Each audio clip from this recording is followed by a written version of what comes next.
ಹೆಂಡತಿಯಾಗಬಾರದು ಬಡತನದ ಮನೆಯೊಳಗ ಹೆಣ್ಣು ಹುಟ್ಟಬಾರದು ಬಡತನದ ಮನೆಯೊಳಗ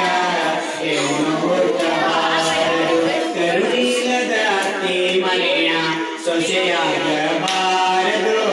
ಕರುಣಿಲ್ಲದ ಅತ್ತಿ ಮನೆಯ ಸೊಸೆಯಾಗಬಾರದು ಅಪ್ಪಿಕೊಂಡು ನಡೆಯುವ ಅತ್ತಿಯ ಸೇವೆ ಮರೆಯಬಾರದು ಅಪ್ಪಿಕೊಂಡು ನಡೆಯುವ ಅತ್ತಿಯ ಸೇವೆ